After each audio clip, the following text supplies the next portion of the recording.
सबको स्वागत है। आदरणीय भारत का गृह मंत्री अमित शाह जी पत्रकार संबंधित एड्रेस करेंगे। आपको मालूम है आज 6 बजे तेलंगाना का लोकसभा चुनाव के संबंधित प्रचार का आखिरी समय है। इस समय में आदरणीय अमित शाह जी हमारा हैदराबाद में रहना और आज सुबह सुबह नागर कर्नूल और चेवेल्ला 2 पार्लियामेंट कॉन्स्टिट्यूंसी में, चेवेल्ले का विकाराबाद में, नागर कर्नूल का वनपर्त में इलेक्शन रैली से एड्रेस करके अभी आए हैं। मैं आदरणीय अमित शाह जी से प्रार्थना करता हूं इस पत्रकारों को संबोधित करने के लिए। आप सभी का भारतीय जनता पार्टी की प्रेस वार्ता में स्वागत है। मित्रों, आज 2024 लोकसभा चुनाव के चौथे चरण के प्रचार का अंत कुछ घंटे बाद ही हो जाएगा। अब तक 3 चरण के प्रचार के बाद मतदान की प्रक्रिया समाप्त हो गई है। मैं आज आप सभी को बताना चाहता हूं कि 3 चरण में भारतीय जनता पार्टी के नेतृत्व में एनडीए के सभी साथी दल 200 सीटों के आंकड़े के करीब करीब पहुंच गए हैं और ये चौथा चरण जो है वो एनडीए के लिए बहुत अच्छा है। हमारे तीनों चरण से सबसे ज्यादा सफलता हमें चौथे चरण से मिलेगी और निश्चित रूप से हम 400 पार की ओर आगे बढ़ेंगे। चौथे चरण में आंध्र प्रदेश और तेलंगाना का भी मतदान है।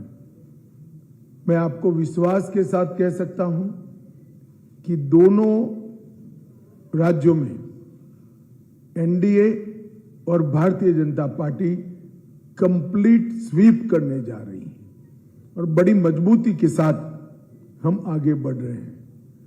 मैं चौथे चरण की प्रचार की समारोह की संध्या पर यह भी बताना चाहता हूं सभी मीडिया के मित्रों को कि जब 4 जून को परिणाम आएंगे तो दक्षिण भारत में कर्नाटक, आंध्र, तेलंगाना, तमिलनाडु और केरल, उसमें सबसे बड़ा दल भारतीय जनता पार्टी बनकर उभरेगा।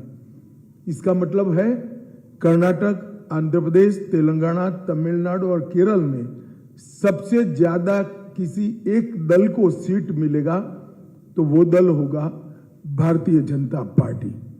तेलंगाना में हम लगभग 10 सीटों से ज्यादा सीट जीत कर आएंगे। 13 सीटों पर हमारी स्थिति बहुत अच्छी है, मगर 10 से ज्यादा सीटें तेलंगाना में भारतीय जनता पार्टी जीत कर आएगी। पूरे देश के सामने अब तक जो प्रचार चला है वो प्रचार में कमोबेश मुद्दे सेट हो चुके हैं।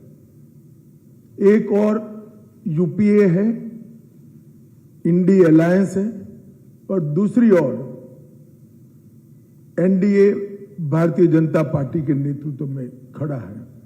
एक और 12 लाख करोड़ के गपले घोटाले भ्रष्टाचार करने वाली कांग्रेस और उनके साथी दल है, तो दूसरी ओर नरेंद्र मोदी जी है जिन पर 23 साल मुख्यमंत्री या प्रधानमंत्री रहते हुए 25 पैसे का भी भ्रष्टाचार का आरोप नहीं लगा है। एक और सत्ता का सुख भोगने वाले हैं, जैसे थोड़ी ही गर्मी बढ़ते ही कुछ नेता देश के बाहर छुट्टी पर नियमित रूप से चले जाते हैं, थाईलैंड जाते हैं, बैंकॉक जाते हैं। आप भी समझ रहे हो कि मैं किसके लिए कह रहा हूं। और दूसरी ओर नरेंद्र मोदी जी है, 23 साल से दीपावली के दिन की भी छुट्टी लिए बगैर दीपावली के दिन सरहद पर देश की रक्षा करने वाले जवानों के साथ दीपावली मनाने का काम करते हैं। एक और 10 साल का ट्रैक रिकॉर्ड और 25 साल का एजेंडा है। ये 10 साल में मोदी जी ने भारत को हर क्षेत्र में आगे बढ़ाया है। गरीब कल्याण के लिए, गरीबों के विकास के लिए 70 साल के काम को एक और रखे, इतना काम इस 10 साल के अंदर हुआ है। देश की सुरक्षा सुनिश्चित हुई है, आंतरिक सलामती मजबूत हुई है, टेररिज्म और नक्सलिज्म पर पूरा शिकंजा कसा गया है। देश का अर्थतंत्र 11वें नंबर से 5वें नंबर पर आया है। डिजिटल इंडिया और स्टार्टअप पूरी दुनिया में चर्चा का मुद्दा बने हुए हैं। हमारी बैंकों का जो खस्ता हाल हमें मनमोहन सिंह देकर गए थे, उसको हमने आगे बढ़ाया है। तो एक और हर क्षेत्र में सफलता प्राप्त करने वाला और देश को आगे बढ़ाने वाला नेतृत्व श्री नरेंद्र मोदी का है। तो दूसरी बार 20-20 बार लॉन्च करने के बावजूद भी राहुल यान लॉन्च नहीं कर पा रहा है, 21वीं बार लॉन्च करने का अभी प्रयास हो रहा। और एक और सबसे गरीब घरों में से चाय बेचने वाले के घर में पैदा हुए नरेंद्र मोदी जी है, जो गरीबों की, वंचितों की, पिछड़ों की, दलितों की और ट्राइबल्स की संवेदना भी जानते हैं और उनकी जरूरियतों को भी जानते हैं। तो दूसरी ओर चांदी के समझ के साथ पैदा हुए नेता है जो परिवारवाद की राजनीति के आगे बढ़ रहे हैं। मित्रों, जहां तक सवाल है देश की जनता का, देश की जनता तय कर कर बैठी है कि ये चुनाव नरेंद्र मोदी जी को तीसरी बार प्रधानमंत्री बनाने का चुनाव है। और हम सबको पूरा विश्वास है कि 400 के ज्यादा सीटों के साथ मोदी जी फिर से एक बार इस देश का प्रधानमंत्री बनेंगे। मित्रों, मैं तेलंगाना की भी जरूर बात करना चाहता हूं। तेलंगाना को जब बनाया गया तब तेलंगाना रेवेन्यू सरप्लस स्टेट था। आज तेलंगाना पर लाखों करोड़ों रुपए का ऋण है और 80,000 करोड़ रुपया हर साल ऋण चुकाना में तेलंगाना को चुकाना पड़ता है। बीआरएस और कांग्रेस की सरकारों ने तेलंगाना के विकास को डिरेल किया है। जब मोदी जी ने ये 10 साल में तेलंगाना के विकास के लिए ढेर सारे काम किए हैं। 14-15 में संयुक्त आंध्र प्रदेश की ग्रांट 63,000 करोड़ थी, 15,000 करोड़ रुपया मिलती थी। संयुक्त आंध्र प्रदेश को 15,000 करोड़ रुपया ग्रांट मिलती थी।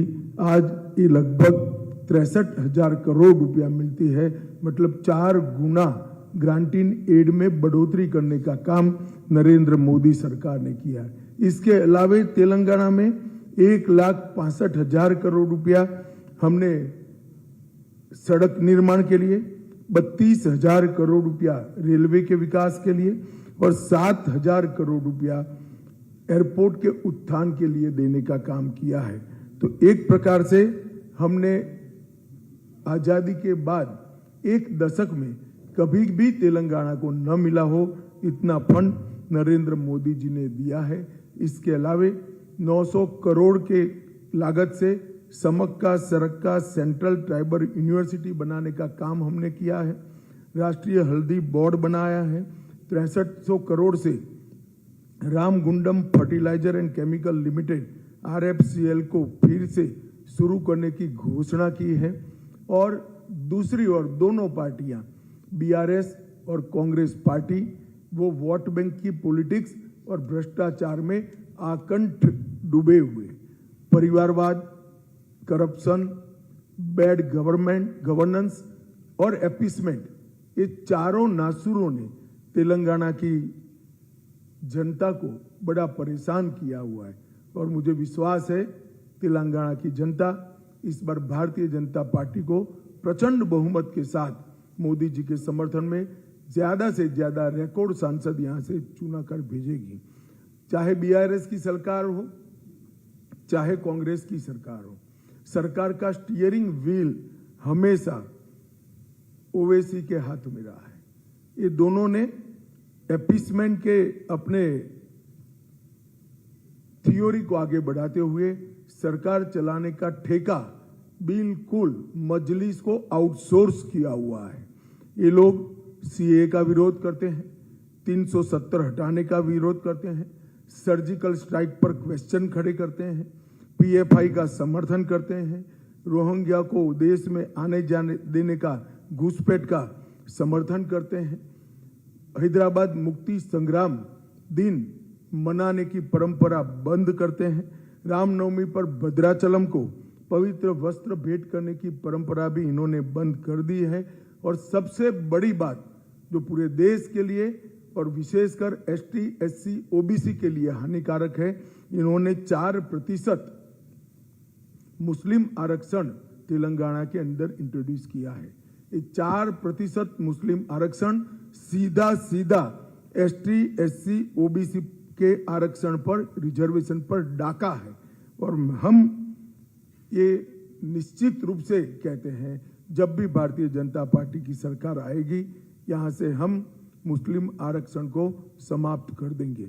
भाइयों बहनों, बीआरएस के घोटाले की बड़ी सूची मेरे पास है और कांग्रेस के घोटाले की बड़ी सूची भी मेरे पास है, मगर मैं इसमें बहुत ज्यादा नहीं जाना चाहता, परंतु कांग्रेस की वादा खिलाफी के बारे में जरूर कहना चाहता हूँ। उन्होंने कहा था कि हम 2 लाख रुपया का कर्ज माफ करेंगे और ये भी कहा था सोनिया जी के जन्मदिन के दिन पर करेंगे। हम सब तो मानते थे सरकार बनेगी तो कर देगा, मगर उसमें एक पेच था, सोनिया जी के कौन से जन्मदिन पर वो नहीं कहा। तो सरकार बनने के बाद इतने दिन हो गए, मगर 2 लाख क्या 2 रुपये का भी किसानों का कर्ज माफ नहीं हुआ। किसान को हर साल 15,000 देने का वादा किया था, वो भी पूरा नहीं हुआ। खेती हर मजदूरों को 12,000 देना था, वो भी पूरा नहीं हुआ। हर क्विंटल अनाज पर एमएसपी पर 500 रुपया बोनस देना था, वो भी नहीं दिया। स्टूडेंट को 5 लाख तक की क्रेडिट लाइन देनी थी, वो भी नहीं दिए गई। बच्चियों को कॉलेज जाते वक्त स्कूटी देने का वादा किया था, वो भी पूरा नहीं हुआ। हर मंडल में एक इंटरनेशनल स्कूल खोलने का वादा किया था, वो भी पूरा नहीं हुआ। वादा एक ही पूरा हुआ जो उन्होंने अपने हाई कमांड को किया था कि पूरे भारत के चुनाव लड़ाने का फंड वो तेलंगाना से भेजे। कांग्रेस पार्टी ने तेलंगाना को, रेवंत रेड्डी जी ने तेलंगाना को कांग्रेस का एटीएम बनाने का काम किया है। मित्रों, कांग्रेस पार्टी आज अपीसमेंट की पॉलिटिक्स के लिए, अपनी वोट बैंक के लिए इस कगार पर पहुंची है कि वो और उनके साथी नेता मणिशंकर अय्यर जी और फारूक अब्दुल्ला जी एटम बॉम्ब पाकिस्तान के पास है ऐसा कहकर पाक ऑक्यूपाई कश्मीर को ताक पर रखने की बात कर रहे हैं। मैं इस अप्रोच की घोर निंदा करता हूं। भारतीय जनता पार्टी मानती है कि हम कभी भी पाक ऑक्यूपाई कश्मीर पर से हमारा अधिकार जाने नहीं देंगे।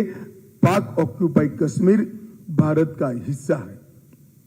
ये इतने डेस्परेट हो गए कि झूठ फैलाने से बाज नहीं आते।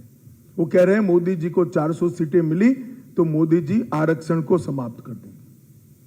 मैं आज आप लोगों के माध्यम से देश की जनता और विशेषकर तेलंगाना की जनता के सामने स्पष्ट करना चाहता हूं, 10 साल से मोदी जी के पास पूर्ण बहुमत। भारतीय जनता पार्टी ने कभी रिजर्वेशन को हाथ नहीं लगाया। हमने हमारे पूर्ण बहुमत का उपयोग धारा 370 को समाप्त करने के लिए किया, यूसीसी लाने के लिए किया। हमारे पूर्ण बहुमत का उपयोग हमने ट्रिपल तलाक समाप्त करने के लिए किया, राम जन्मभूमि के मंदिर बनाने के लिए किया है। कांग्रेस पार्टी ये झूठ बोल रही है और झूठ बोले तब तक तो समझ में आता है। मेरे वीडियो को एडिट कर गलत तरीके से बताने का पाप भी यहां पर किया गया। मित्रों, एक कहते हैं अगर वो सत्ता में आएंगे तो 370 वापिस लाएंगे। वो कहते हैं सत्ता में आएंगे तो ट्रिपल तलाक वापिस लाएंगे। वो कहते हैं सत्ता में आएंगे तो पर्सनल लॉ इंट्रोड्यूस करेंगे। और मैं मानता हूं कि देश की जनता ने ये निर्णय करना है कि ट्रिपल तलाक वापिस लाना है या नहीं लाना है, 370 वापिस लाना है या नहीं लाना है, पर्सनल लॉ के आधार पर देश को चलाना है या नहीं चलाना है। एक और मोदी जी विकास के मामले में 75 साल के सारे रिकॉर्ड तोड़कर एक ऐसे प्रधानमंत्री बनकर उभरे हैं जिन्होंने देश की जनता के सामने एक लक्ष्य रखा है कि जब देश की आजादी की शताब्दी मनाई जाएगी 2047 में, तब भारत पूर्ण विकसित देश होगा और हर क्षेत्र में दुनिया में पहले नंबर पर होगा। और दूसरी ओर एपीसमेंट, भ्रष्टाचार, परिवारवाद, ये तीनों से घिरे हुआ ये इंडी अलायंस है। देश की जनता स्पष्ट रूप से मानती है कि मोदी जी के नेतृत्व के साथ रहना है। देश का भविष्य इसी में सुरक्षित है। देश मोदी जी ही सुरक्षित कर सकते हैं, देश मोदी जी ही समृद्ध कर सकते हैं। मुझे पूरा विश्वास है। मैं अपील करना चाहता हूं, अगले 3 चरण की तरह ही चौथे चरण में भी बढ़ चढ़कर भारतीय जनता पार्टी और उसके साथी दलों का आप समर्थन करिए और मोदी जी को एक निर्णायक लीड की ओर पहुंचाइए। धन्यवाद।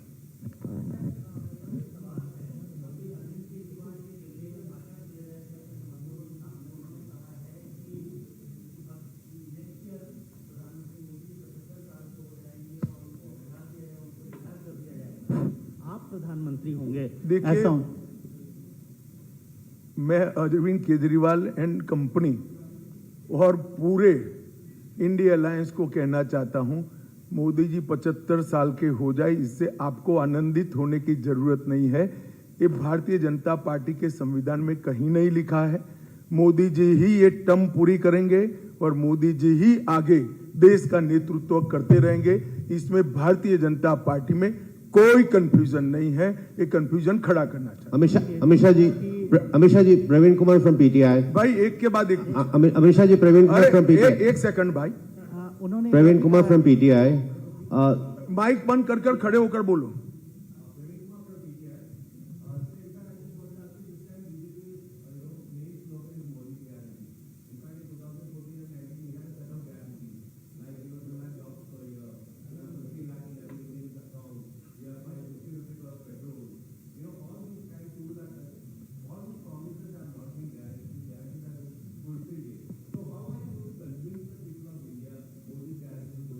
देखिए, मुझे लगता है आपके नजरिए में थोड़ा दोष है।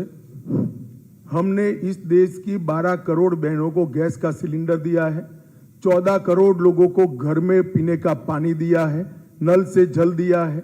हमने 14 करोड़ टॉयलेट्स बनाए हैं, 80 करोड़ लोगों को 5 किलो मुफ्त राशन प्रति माह दिया है, प्रति व्यक्ति प्रति माह दिया है। 60 करोड़ लोगों को 5 लाख तक का पूरा स्वास्थ्य का खर्चा दिया है। हमने वादा किया था हम देश को सुरक्षित करेंगे। आज देश की सुरक्षा को सुनिश्चित करने का काम नरेंद्र मोदी जी ने किया है। हमने कहा था हम देश के अर्थतंत्र को पटरी पर चढ़ाएंगे। 11वें नंबर पर एक अर्थशास्त्री प्रधानमंत्री छोड़कर गए थे, उसको हमने 5वें नंबर पर लाने का काम किया है और तीसरी टर्म में निश्चित रूप से देश का अर्थतंत्र संसार में तीसरे नंबर का अर्थतंत्र बनेगा। हमारे एजेंडे में राम मंदिर था, हमने वो पूरा किया है। 370 हटाना था, हमने वो पूरा किया है। यूसीसी की शुरुआत भी हमने की है। महिला रिजर्वेशन हमने समाप्त किया है, वादा हमारा समाप्त किया है। महिला रिजर्वेशन देने का काम भी पूरा किया है और एसटी एससी ओबीसी के आरक्षण को भी हमने सुरक्षित किया है। तोड़ मरोड़ कर एजेंडे को, हमारे संकल्प पत्र को अपनी दृष्टि से देखना ठीक नहीं है। एक ही सरकार है आजादी के बाद जो 92% वादों को, संकल्पों को पूरा कर 10 साल के बाद चुनाव में जा रहे। अमित भाई, नहीं, सबको करेंगे।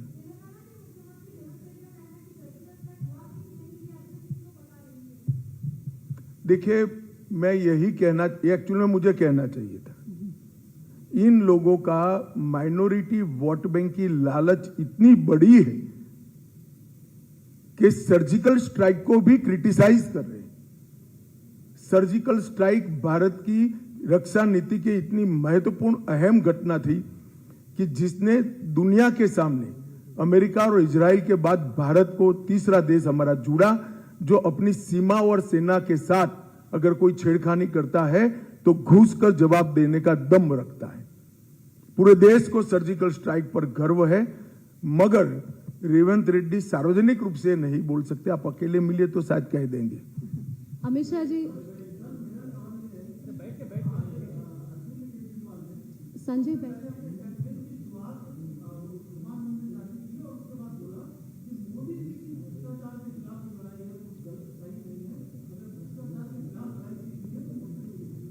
देखिए, मैं एक बात स्पष्ट करना चाहता हूं। एक इंटरिम बेल सुप्रीम कोर्ट ने सिर्फ और सिर्फ चुनाव प्रचार के लिए इनको दिया है। उन्होंने सुप्रीम कोर्ट के सामने केस दायर किया था कि मेरी अरेस्ट गलत है, जो सुप्रीम कोर्ट ने नहीं माना। फिर प्रेयर मॉडिफाई किया कि मुझे बेल दिया जाए, वो भी सुप्रीम कोर्ट ने नहीं माना। सिर्फ और सिर्फ चुनाव प्रचार करने के लिए 1 तारीख तक का बेल दिया गया है और 2 तारीख को उनको फिर से एजेंसियों के सामने सरेंडर करना है। और अगर अरविंद केजरीवाल इस चीज को क्लीन चिट मानते हैं तो मुझे लगता है इनकी कानून की समझ बड़ी निर्बल है। अमित भाई, मुख्यमंत्री खड़े होकर, तेलंगाना प्लीज खड़े होकर। मुख्यमंत्री तेलंगाना ने एक इंटरव्यू में और कल भी अपने मीट द प्रेस में कहा कि निवेश तेलंगाना में निवेश करने से रोका जा रहा है। उन्होंने टेस्ला का एग्जांपल दिया और उन्होंने ये भी कहा कि चुनाव खत्म होगा तो मैं बकायदे पूरी फहरिस्त दूंगा। देखिए, ऐसा है भाई, तेलंगाना में जिस तरह का सरकार वो चला रहे हैं, मैं नहीं मानता कोई निवेश करने आएगा।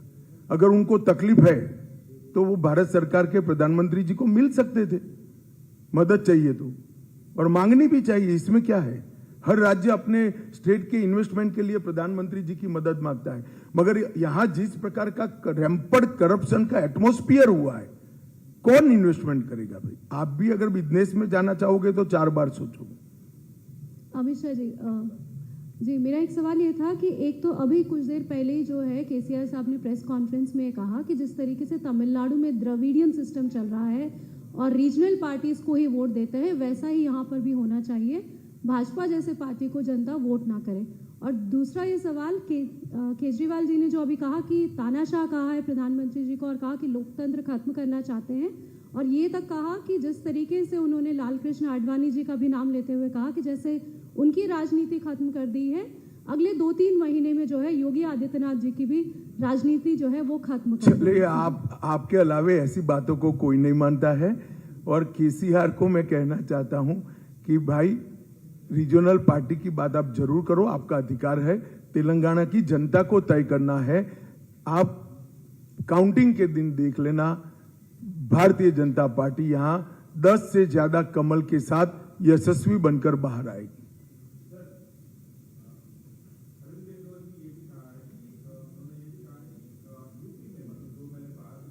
भैया, मगर पहले एक बात समझ लो, उनकी बेस ये है कि मोदी जी को बदले जाएंगे। मोदी जी को बदलना ही नहीं है, मैंने स्पष्ट कर दिया। अब बैठ जाओ। अरे भाई, पहले मूल क्यों ऐसा बोले हैं कि 75 के बाद मोदी जी को बदलेंगे? वो तय हो चुका है, नहीं बदलना है। बैठ जाइए।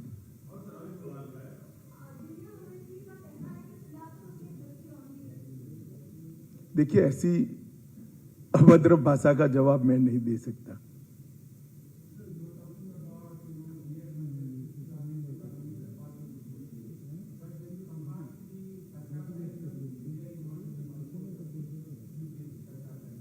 One fourth of the,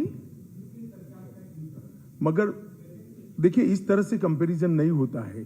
India का पर कैपिटा इनकम ये 10 साल में बढ़ा है या नहीं बढ़ा है? इस तरह से कंपेयर होता है भाई।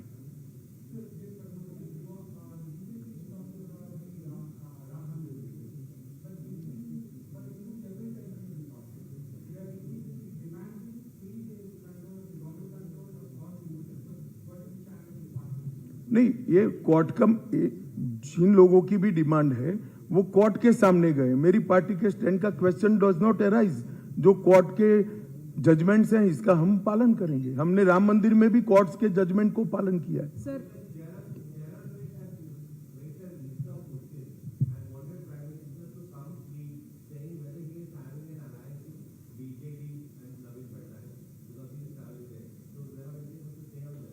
नहीं, क्या बीजेडी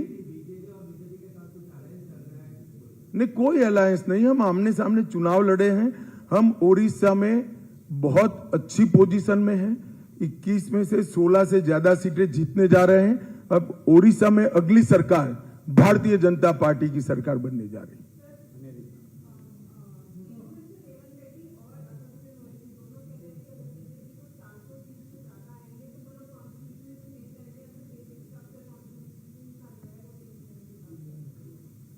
देखिए, बीजेपी के पास पूर्ण बहुमत, 2/3 बहुमत एनडीए को 10 साल से है। अगर करना होता तो कर देते। मैंने आगे ही कहा मेरे प्रियम्बल में कि हमने बहुमत का उपयोग रिजर्वेशन को टच करने में नहीं किया है, धारा 370 हटाने में किया है, ट्रिपल तलाक समाप्त करने में किया है।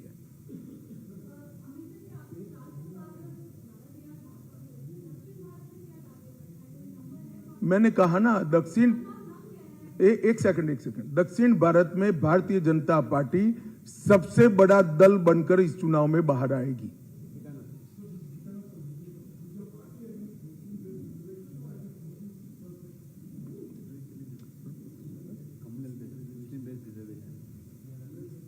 नहीं, देखिए, हमारे संविधान में धर्म के आधार पर आरक्षण की व्यवस्था नहीं है। हमारे संविधान के अंदर ओबीसी में हर धर्म के लोगों को लेने की व्यवस्था है, परंतु इसके लिए सर्वे होता है, पिछड़ेपन का सर्वे होता है, इनकी एजुकेशन की स्थिति, इकोनॉमिक स्थिति एंड सोशल स्थिति, ये तीनों को सर्वे कर ओबीसी की लिस्ट बनती है। उसमें कोई भी मुस्लिम जाति आ सकती है, क्रिश्चियन जाति भी आ सकती है। इसके खिलाफ भारतीय जनता पार्टी नहीं है, परंतु रिलीजन बेस्ड रिजर्वेशन के खिलाफ हम किसी भी, चाहे हिंदू हो, मुस्लिम हो, ईसाई हो, धर्म के आधार पर रिजर्वेशन नहीं दे सकते।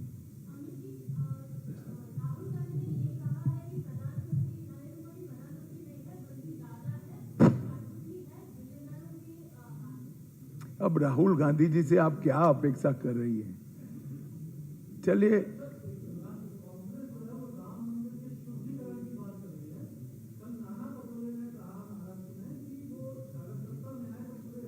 मगर वो सत्ता में ही नहीं आने, आप चिंता मत करिए।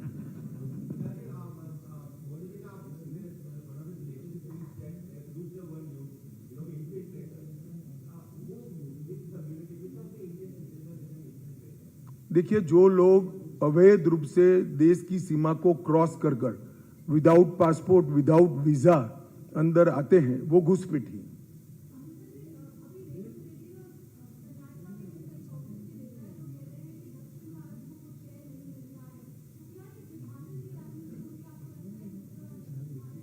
देखिए, वो कितना भी कर दे, ये तो कांग्रेस ने, एक नेता ने ये भी कहा कि इस देश को उत्तर भारत और दक्षिण भारत में बांट देना चाहिए। कांग्रेस ने एक बार तो देश का बंटवारा करा है, अभी इनका पेट नहीं भरा है, ये दूसरी बार करना चाहते हैं।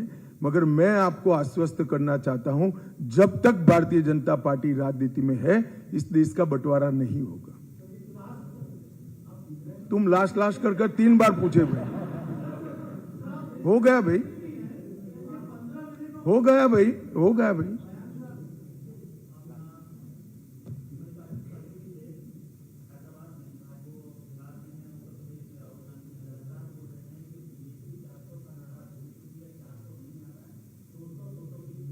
शायद मैं जब प्रियम्बल मतलब शुरुआती जानकारी दे रहा था, तब आपका ध्यान नहीं था।